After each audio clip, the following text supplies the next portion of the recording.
Yo quiero una iglesia que sane al herido, que rompa cadenas, liberte al cautivo, que aclare la mente al que está confundido y que hable verdad.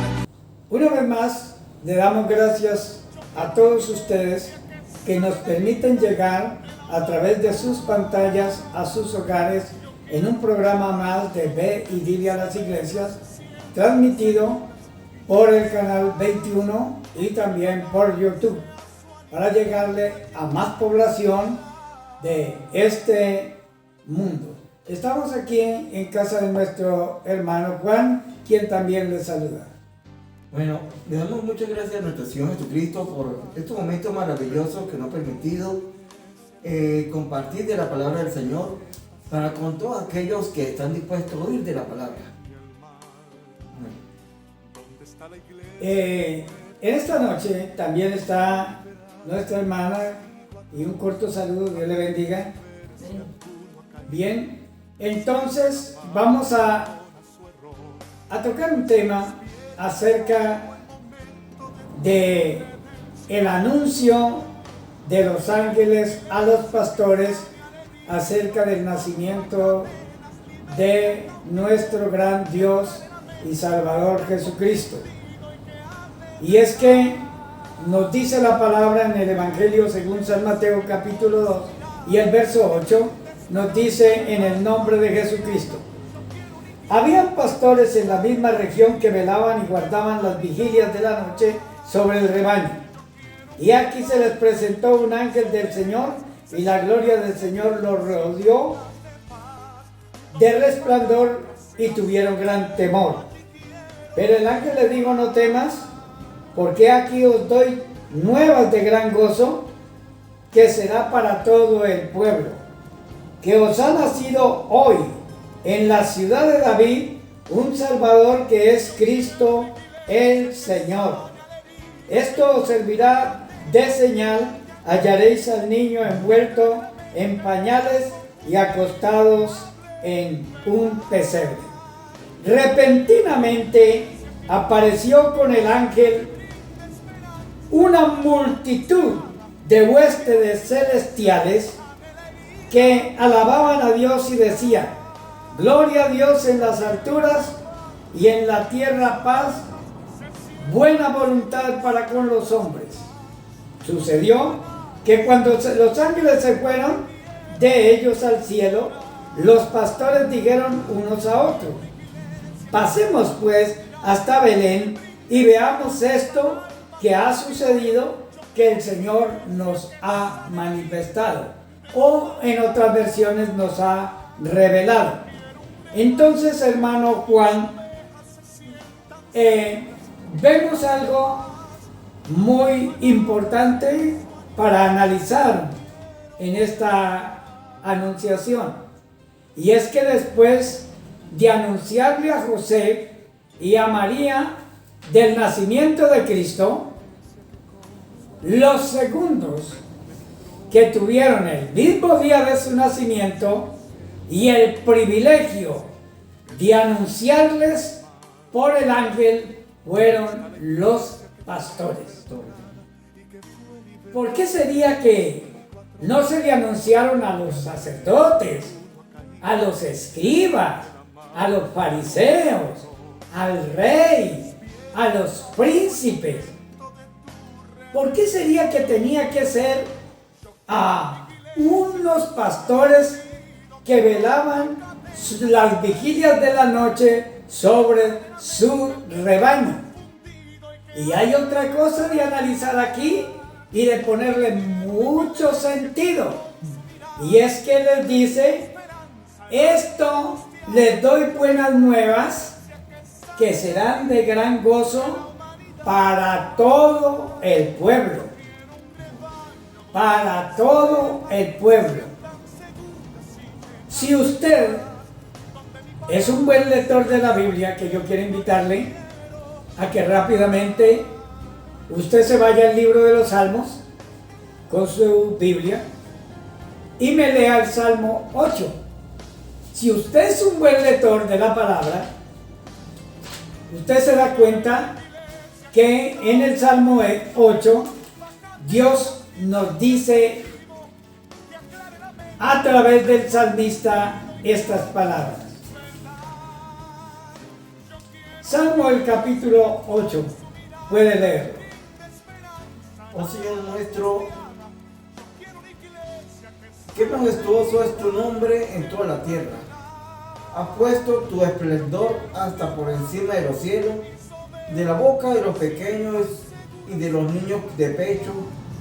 Ha establecido la fuerza por causa de sus adversarios, para silenciar al enemigo y al vengador. Haré allí. ¿De la boca de quiénes? De los niños. Y de los niños de pecho. Note, y de los que maman, dice la versión Valera.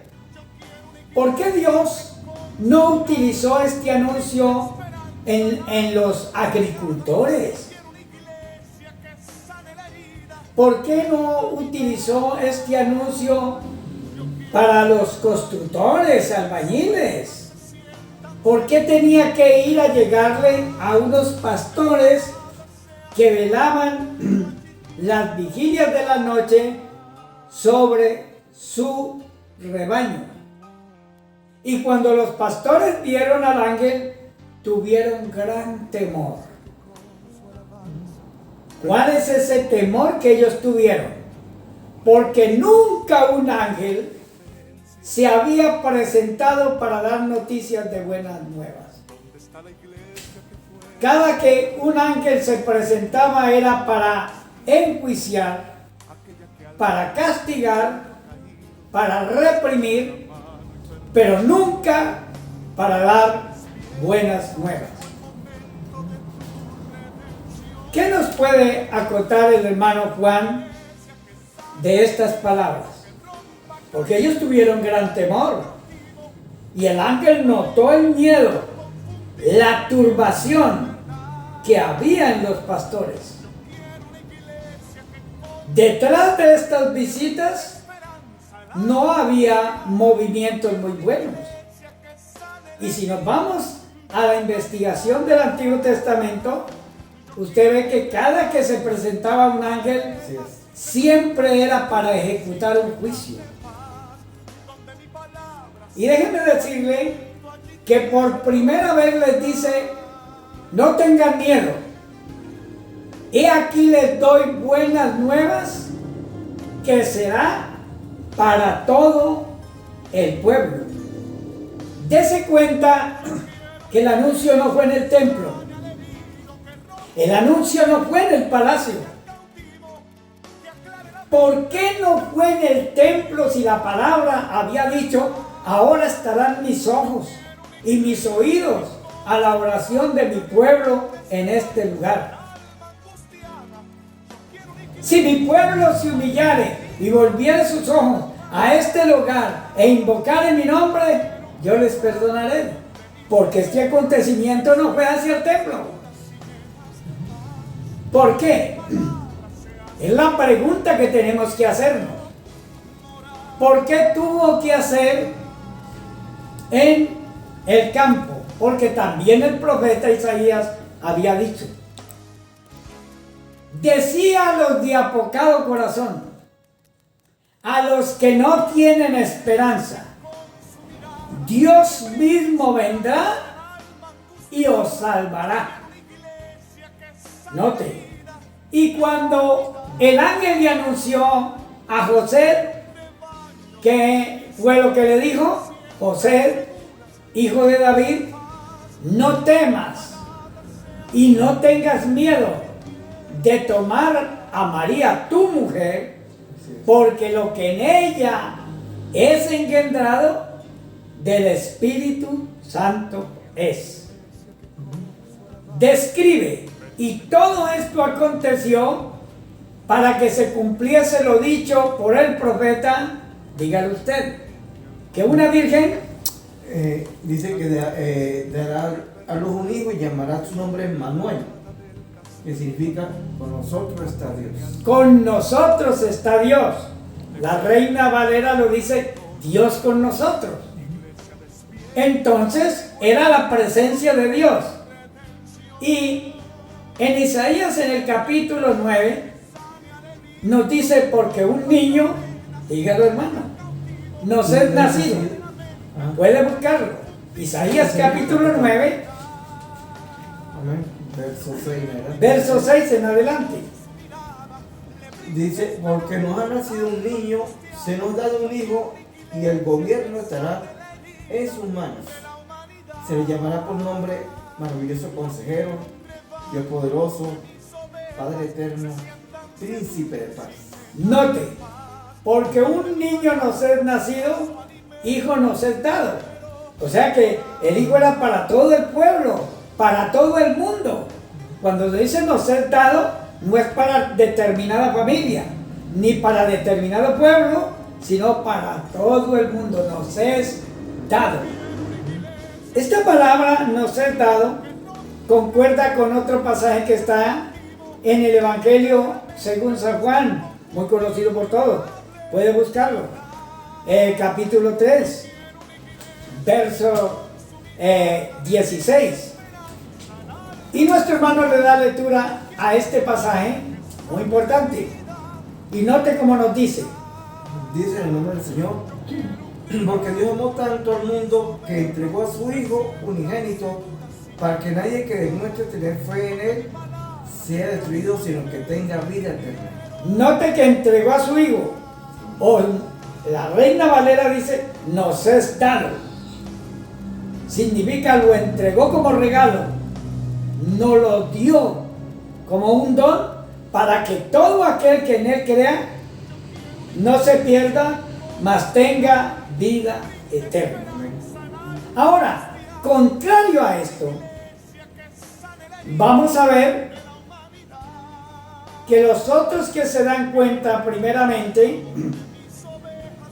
que este niño es el Cristo, el prometido para el pueblo de Israel y para el mundo, está ahí mismo en San Lucas. Y es que los otros que se dieron cuenta de que este Jesús era el que Dios había prometido para salvación, usted lo consigue en el capítulo 2 y el verso 21. 2 verso 21. Cuando se cumplen los días de su alumbramiento. Amén. Dice, 8 días después, cuando llegó el tiempo de circuncidar al bebé, lo llamaron Jesús, el nombre que había indicado el ángel antes que el niño fuera concebido. ¿Sigue? Además, cuando llegó el tiempo para la purificación de ellos, según la ley de Moisés, subieron con él a Jerusalén para presentarlo delante del Señor, así como está escrito en la ley del Señor: todo primogénito varón será llamado santo para el Señor. Amén. Prosiga. Dice, y ofrecieron un sacrificio según lo que dice la ley del Señor, 2 tórtolas o 2 pichones de paloma. Amén.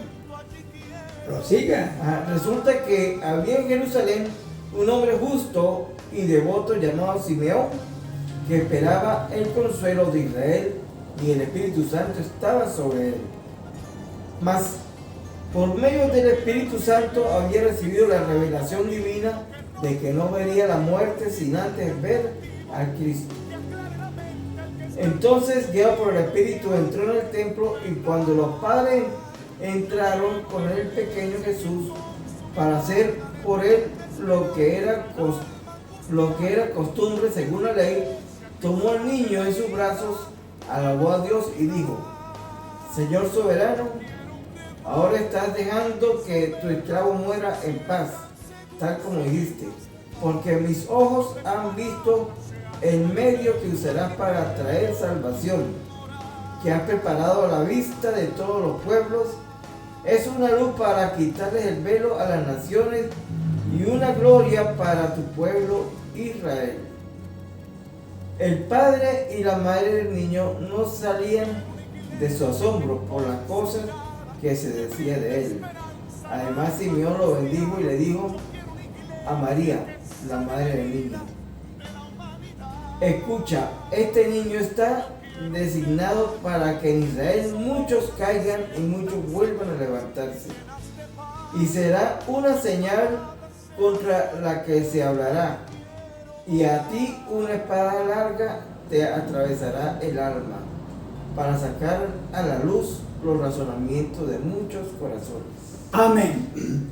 Entonces déjeme decirle que este que también he revelado y que se le había dicho, tampoco estaba en el templo. No. ¿Por qué el Espíritu no cayó sobre el templo? ¿Por qué tenía que estar todo lo que Dios habló, lo habló fuera del templo? Es la pregunta. Ahora vamos a ver otro anuncio, porque viene el otro anuncio. Y el otro anuncio ya no vino por ángeles, ya no fueron los ángeles, ¿no? Ya no fueron los ángeles que trajeron el otro anuncio. El otro anuncio lo mueven los hombres, tampoco fueron judíos. Y esto nos da a entender muchos acontecimientos de oscuridad que había dentro del templo de Israel. Si no tenemos estos pasajes y los analizamos, nos damos cuenta de que dentro del templo de Israel, donde estaban los sacerdotes, donde estaban los fariseos, donde estaban los saduceos, donde estaban los príncipes y donde estaban los escribas, déjeme decirle algo,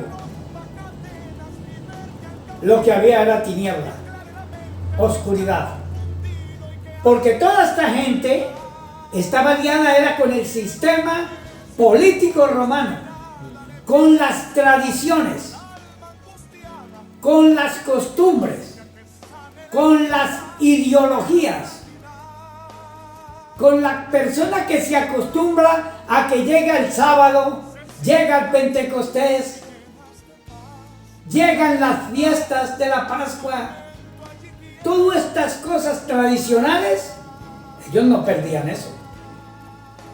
Lo tenían muy presente. Era un costumbrismo y un tradicionalismo que cegó al pueblo de Israel. Que cegó al pueblo de Israel. Ahora le pregunto, ¿por qué Dios no reveló su nacimiento a través de los historiadores? A través de los teólogos. ¿Cree usted que los sacerdotes no estudiaban? ¿No conocían la palabra? ¿Cree usted que los maestros no la enseñaban? ¿Cree usted que los escribas no investigaban? Entonces vamos a ver ese anuncio que es muy diferente al anuncio que se le da al pueblo. Porque el pueblo es el pueblo raso, pero los príncipes, los sacerdotes, los escribas, óigame muy bien, era sobre el pueblo. También el rey. Ellos están sobre el pueblo, gobiernan al pueblo, mandan al pueblo, le exigen al pueblo, someten al pueblo, pero los pastores trabajaban, aunque usted no crea, para el pueblo. Y déjenme decirle, para que vamos a adentrar allí, al Evangelio según San Mateo, también tenemos que ir al capítulo 2 de San Mateo, y usted lo va a ubicar, porque esto es muy importante que usted va a tener, estimado amigo, va a tener que analizar el por qué cuando una persona estudia a Dios, óigame muy bien hermano, lo que hace es perseguir a Dios. El teólogo no es un hombre de fe, el teólogo es un perseguidor de Dios. Porque la palabra teología es una palabra compuesta, ¿no? Teo significa Dios y logía estudio. Y aunque usted no puede estudiar a Dios porque Él es espíritu. Lo único que el hombre puede hacer es que a través de la historia, a través de lo escrito, a través de los dichos, óigame muy bien, él puede comenzar a perseguir a Dios para presentar a Dios. Vamos a ir a unos cortes comerciales y ya regresamos en este su programa. Ve y dile a las iglesias cuando tenemos algo muy importante del por qué a los sacerdotes no les anunció un ángel la palabra.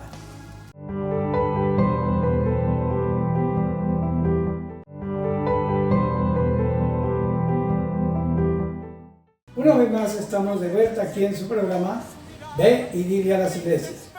Y el tema que estamos tocando son los dos anuncios que el que hizo los ángeles a los pastores y el que es hecho no por los ángeles. Y vamos a leer que este segundo anuncio del nacimiento de Cristo ya no fue por los ángeles. Fueron 3 hombres que vinieron a decirle al rey de Israel, a los sacerdotes, a los príncipes, óigame muy bien, a los escribas, o en otras palabras, a todos los gobernantes del pueblo de Israel, sabios, los que tenían la palabra, los que la enseñaban, los que la manejaban. Note que el anuncio no se los dio Dios, sino 3 hombres, que vinieron de Oriente, ¿no? Los cuales la Reina Valera dice que eran los Reyes Magos, y la otra versión dice que eran astrólogos, ¿no? Entonces, estos hombres que estudiaban los astros fueron los que vinieron a darle el anuncio a los principales de Israel. Vea la diferencia, hermano. Le voy a mirar, como dice aquí en el Evangelio según San Mateo capítulo 2 y el verso 1. Cuando Jesús nació en Belén de Judea, en los días del rey Herodes, vinieron a Jerusalén del oriente unos magos diciendo: ¿dónde está el rey de los judíos que ha nacido? Porque su estrella hemos visto en el oriente y venimos a adorarle. Ahora mire la expresión de ellos. Oyendo esto, el rey Herodes se turbó y toda Jerusalén con él. Note que en vez de alegrarse, sintió que el miedo lo llenó, sintió el temor. Hermano, le están hablando que ha nacido otro rey y él es el rey, entonces su reino. Y toda Jerusalén con él, y convocando a los principales sacerdotes. Note que los sacerdotes no sabían, y los escribas del pueblo les preguntaron dónde había de nacer el Cristo. Ellos dijeron: en Belén de Judea, porque así está escrito por el profeta: y tú, Belén, de la tierra de Judá, no eres más pequeña entre los príncipes de Judá, porque de ti saldrá un guiador que apacentará mi pueblo, que gobernará mi pueblo, que guiará mi pueblo. Entonces Herodes, llamando en secreto a los magos, indagó de ellos diligentemente el tiempo de la aparición de la estrella, y enviándolos a Belén dijo: id allá y averiguad, investigad con diligencia acerca del niño, y cuando lo halléis, hacérmelo saber, para que yo también vaya y le adore. La diferencia de esto es que los pastores dijeron: vamos pues a Jerusalén, a Belén, para ver lo que nos han revelado, ¿no? Lo que nos han dicho, para confirmar este dicho, y fueron a adorarle. Pero aquí el rey no estaba dispuesto a irlo a adorar. El rey mandó a estudiar, a investigar, ¿para ir a qué? ¿Para ir a qué? A matarle. A matarle. Porque todos los historiadores e investigadores investigan a Jesús, todos sus pasos, todo su tiempo, todas sus profecías, todo lo que hay, no para creer en Él, sino para desprestigiarle. Hasta el día de hoy se han levantado diciendo, no, Él no es Dios, Él es el Hijo de Dios. Sí, Él vino como el Hijo de Dios, pero Él es Dios manifestado en carne. ¿Y por qué el sabio discute? Porque también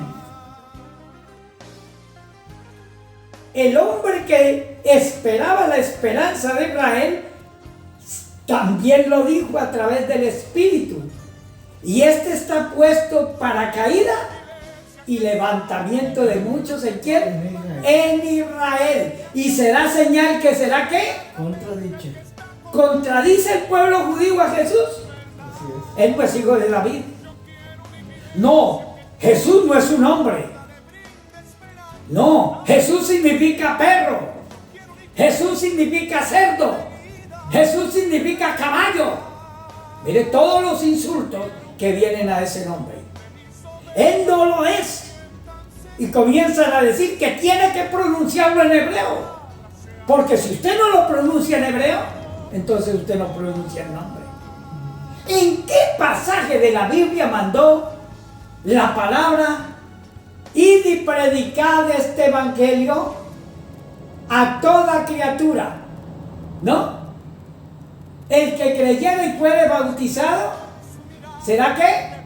Será salvo. Y el que no creyere, ¿será qué? Condenado. Y enseñándole que guarden todas las cosas que os he mandado. O digo ahí, enséñele el hebreo, enséñele el griego, enséñele el judío. No. Todas las gentes en todos los países no hablan la misma lengua, no tienen el mismo idioma. O en otras palabras, con esto nos quieren decir que no somos salvos, que no tenemos Dios, que no tenemos derecho a invocar a Dios, porque mi lengua no es hebrea. Note, Jesús comenzó su ministerio fue en Galilea, ¿a que no fue en Israel? Y déjeme decirle, Con un lenguaje arameo. y con un lenguaje arameo, y déjeme decirle que llamó a todos sus seguidores fue en Galilea. ¿Por qué no fue al templo a sacar gente? ¿No se han parado a pensar en esto? Y disculpe, hermano. Y los sacerdotes judíos que hablan la lengua hebrea despreciaban y maldecían a los galileos, porque decían que no conocían la lengua. Y que todos esos galileos eran malditos. Despreciados totalmente ¿Ah? de estos sacerdotes. Ahora nos vienen a decir que si no hablamos hebreo, no pronunciamos el nombre de Dios. ¿Ve usted cómo han hecho, cómo han investigado? Porque el propósito de ellos están cumpliendo la escritura. Yo no digo que no. La están cumpliendo. Porque ellos están borrando la fe para que se cumpla la palabra que dice: cuando venga el Hijo del Hombre hallará fe en la tierra.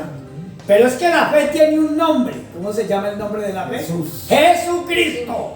Amén. Sin Jesucristo no hay fe. Amén. Así es. ¿Por qué? Porque Él es el autor y consumador de la fe.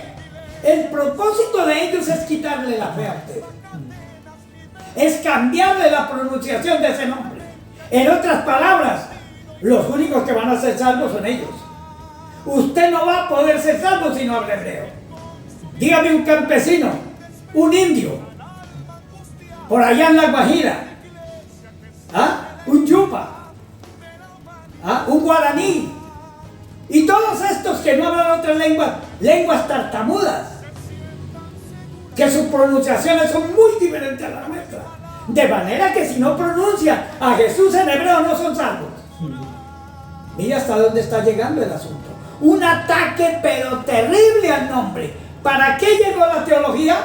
Para destruirle la fe a las personas. Mire, si usted está orando, ahora ya están hablando, he oído en TikTok, en Facebook, que orar en el nombre de Jesús es un conjuro. Dios mío. Y la palabra dice: todo lo que hagáis de palabra o de hecho, hacedlo todo en el nombre de... De Jesús. ¿Cómo le parece hasta dónde está llegando? Están quitando el nombre, lo están borrando.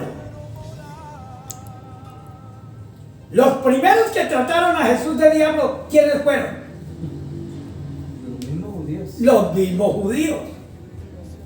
Las religiones, cuando usted se sale de una religión y comienza a leer la Biblia aparte, entonces llega el pastor y para chocarlo le dice, es que el diablo sabe la Biblia. ¿Qué está diciéndole el pastor usted? Que usted es un diablo. Para poder usted ser un hijo de Dios, tiene que tener la doctrina que predica la organización y el nombre de la organización encima, y entonces ahí sí usted es hijo de Dios. Óigame, le quitan la deidad a Cristo. Bueno, si no creemos que Jesucristo es Dios, no somos salvos. No somos salvos. No somos salvos. El que no crea que Jesucristo es Dios no es salvo. Así investigue la historia del pueblo de Israel, eso no le salva. Así le investigue la historia de los grandes próceres de ellos, eso no lo salva. Hermano, disculpa. Por eso el apóstol Pablo declara en Romanos capítulo 1, por el verso 16, declara diciendo que el Evangelio es el poder de Dios para la salvación a todo aquel que en él cree, o sea, por fe. Por fe. ¿Qué es lo que se está intentando tumbar entre los creyentes? La fe.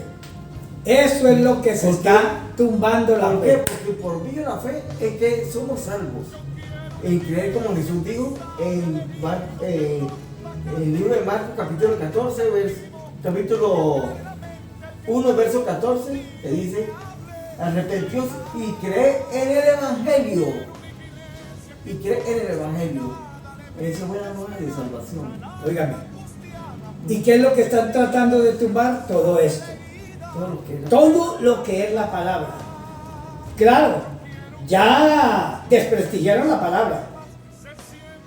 Yo sé que la Biblia fue escrita por 40 hombres que vivieron en países diferentes y en épocas diferentes, y que hubo una recopilación de los escritos, que no fueron los apóstoles los que recopilaron esto, porque ellos acabaron y mataron con todos ellos.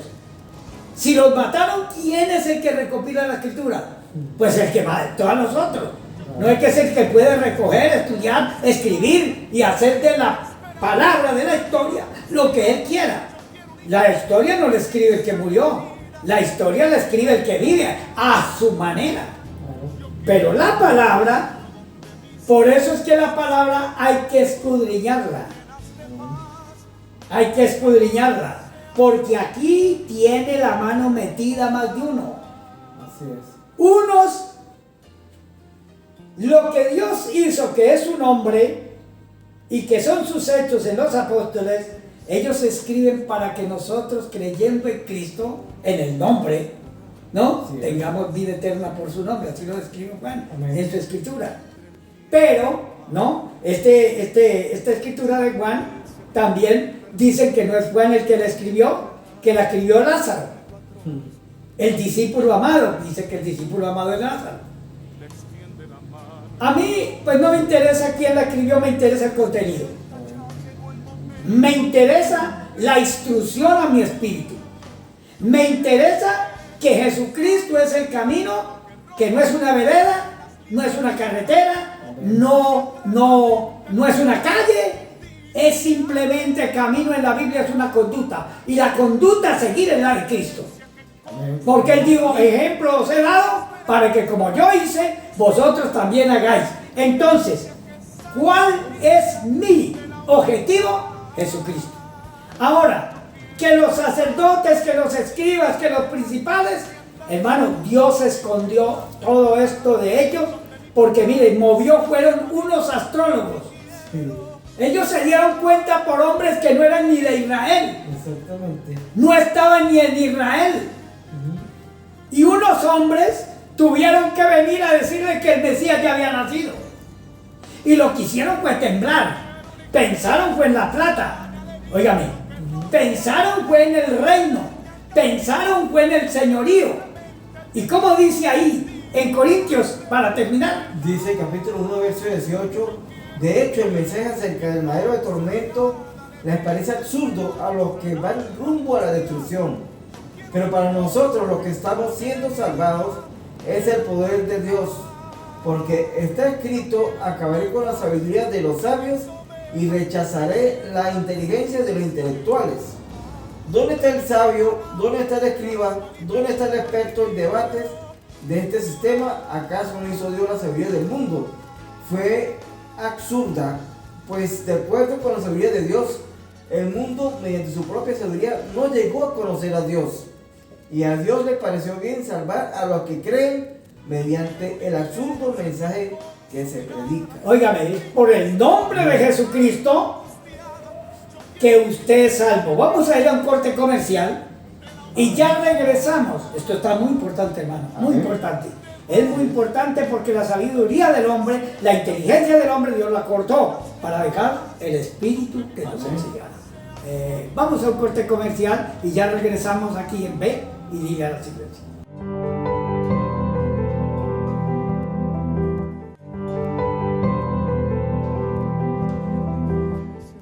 Bien, ya estamos de vuelta aquí en Ve y Dile a las Iglesias y estamos tocando el tema de por qué a los sacerdotes, a Herodes y a todos los principales de Israel, Dios le tocó mover hombres gentiles y astrólogos, magos, para hablarles del nacimiento de Cristo, mientras que a los pastores los hizo el mensajero, un ángel que les dio las buenas nuevas.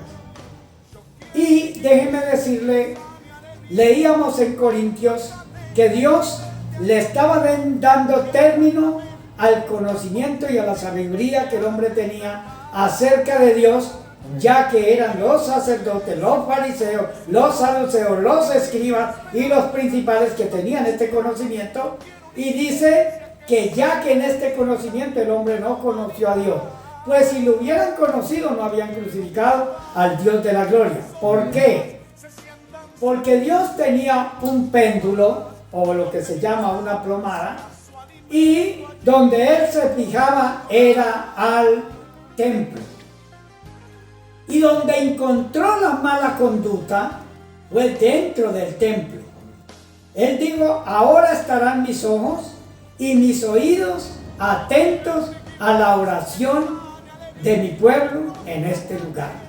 Quienes conducían el templo eran los sacerdotes, los escribas, los fariseos, los saduceos, todos los maestros de la ley. Pero mire cómo dice la palabra, que Dios mirando desde los cielos para ver si había alguno justo. ¿A dónde miraba Dios? Al templo. Si la cabeza estaba mal, el pueblo estaba mal.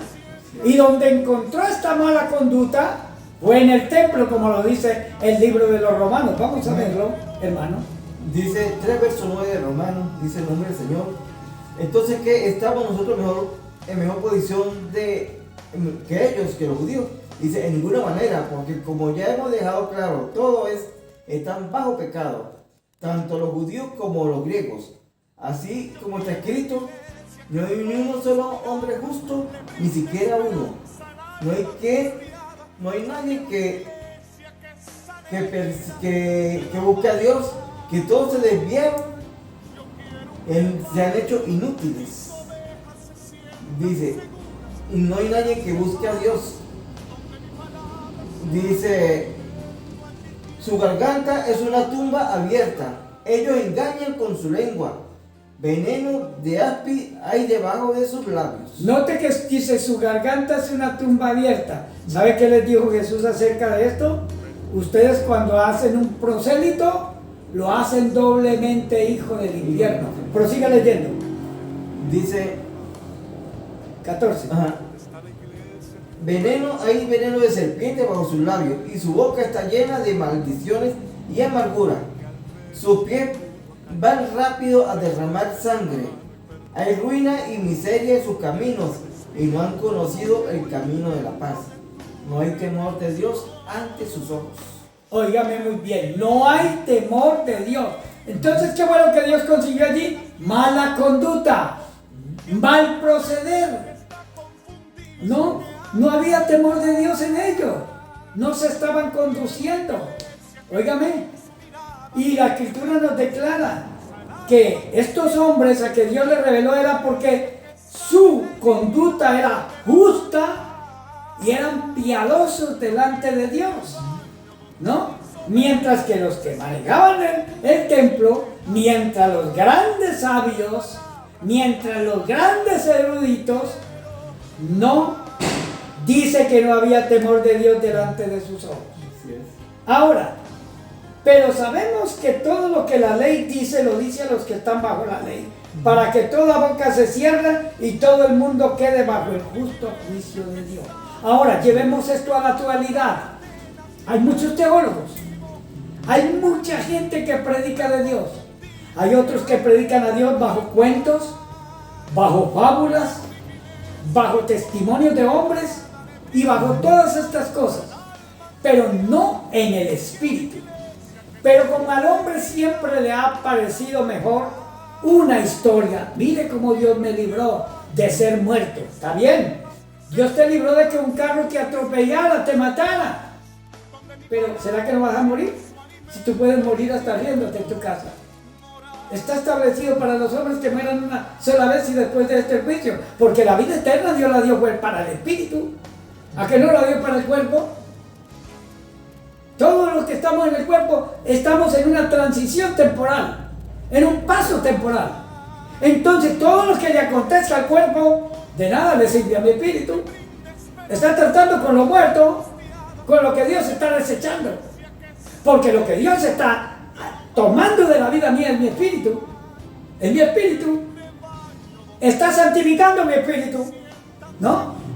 Y dice la palabra, sobre ese espíritu se invoca el nombre de Jesucristo. Y todo aquel que invocar el nombre de Jesucristo, ¿será qué? Será salvo. El nombre. El nombre. El nombre. ¿Cuál es el nombre? Jesucristo. Amén. Pero Él no se llama Padre. En el nombre del Padre, en el nombre del Hijo y en el nombre del Espíritu. Hermano, usted no va a recibir absolutamente nada. Nada. Porque es en el nombre. Él no se llama Padre, Él no se llama Hijo, Él no se llama Espíritu. Su nombre es Jesucristo y es el nombre sobre todo nombre.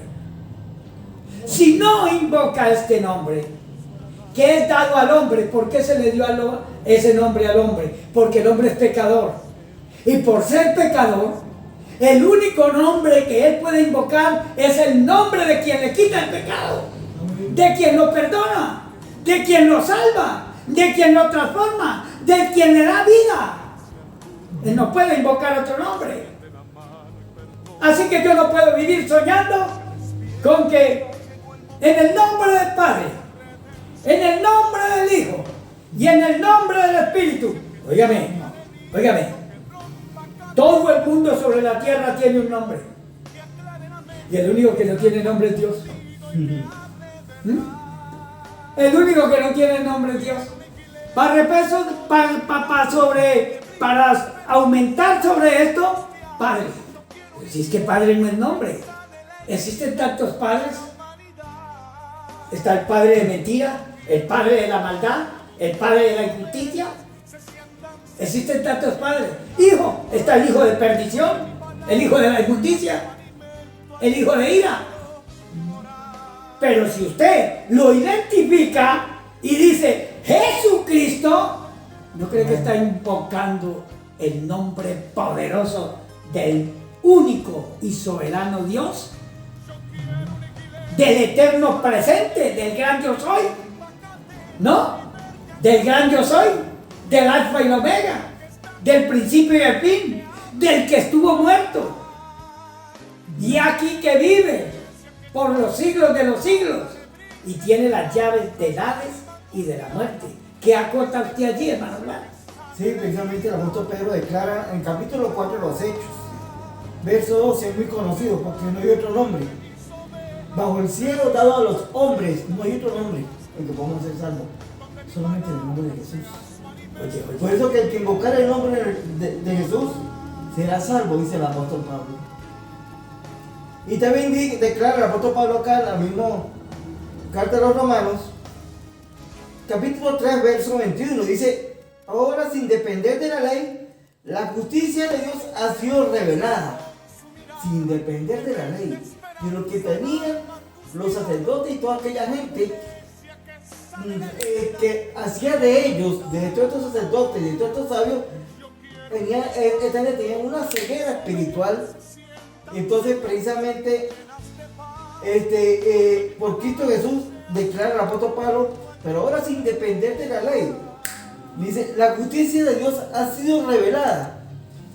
Dice, como lo confirma la ley y los profetas. Si la justicia de Dios, mediante la fe en Jesucristo, para todos los que tienen fe, porque no hay distinción, porque todos han pecado y no alcanzan la gloria de Dios. Y es un regalo que por su bondad inmerecida se le esté declarando justos mediante la liberación por el rescate que pagó Cristo Jesús. Entonces déjenme decirle algo. Si yo no utilizo la conducta de Cristo, oiga, ¿para qué utilizo la conducta de Cristo? Él dijo: yo soy el camino. ¿Qué significa yo soy la conducta? Yo soy el ejemplo a seguir. Y esto me lo confirma el Evangelio según San Juan, cuando me dice: el que tiene esta esperanza debe de andar como Él anduvo. Tiene que tener la conducta que Él tuvo. Debe tener el mismo comportamiento. Entonces, nos dice de esta manera: concluimos pues que el hombre es justificado por la fe, sin las obras de la ley. ¿Es Dios solamente Dios de los judíos? ¿No es también de los gentiles? Ciertamente también de los gentiles. Porque Dios es uno. Y Él justificará por la fe a los de la circuncisión y por medio de la fe a los de la incircuncisión. Luego, por la fe, invalidamos la ley en ninguna manera, sino que la confirmamos. ¿Por qué la confirmamos? Porque todos nosotros cumplimos la ley fue en Cristo. ¿Quién fue el que cumplió la ley? Cristo. Ay, y entonces, ¿yo cómo cumplo esa ley? Porque como Cristo nos abrió un camino a través del velo de su carne, yo entré a Él. Al entrar a Él, soy miembro del cuerpo de Cristo. Soy miembro del cuerpo del que cumplió la ley. Entonces yo para la ley soy muerto. Porque Cristo una vez murió por todos. Y por todos murió para que los que vivamos ya no vivamos para sí, sino para aquel que murió y resucitó de entre los muertos. O sea, si somos de Cristo, ¿quién nos va a aplicar una ley terrenal? ¿Por qué? ¿Por qué? Dice el apóstol: si yo por la ley soy muerto. Pero los teólogos te quieren regresar a las leyes, al ritualismo, ¿no? Te quieren regresar a todo lo que los mantiene dormidos. Y Pablo escribe, Pablo escribe diciendo: Juan, despiértate tú que duermes de entre los muertos. ¿No ve que los ritos y las tradiciones no me tienen vivo? A mí lo que me da vida es el Espíritu. El que me enseña es el Espíritu. Ay, yo voy a seguir creyendo que con decir tierra de Israel, tierra santa, ¿en qué momento santificaron a Israel? Si ya lo que hay es matanza, ya lo que existe es la muerte. Espiritualmente, ¿cómo la llama la palabra? Sodoma y Gomorra. Hasta el nombre está cambiado. Se nos está hablando desde una Jerusalén celestial que desciende del cielo, no la que está allá peleando en Palestina. Estamos hablando de una que desciende del cielo, que Dios tiene en el cielo, que es ciudad celestial, no terrenal. No, si la Jerusalén celestial estuviera aquí, ya la habían prendido los americanos, los franceses, los ingleses y los mismos judíos que están allá para ver qué tesoros tenía. Y dígame que dice que tiene calles de oro. ¿Ah?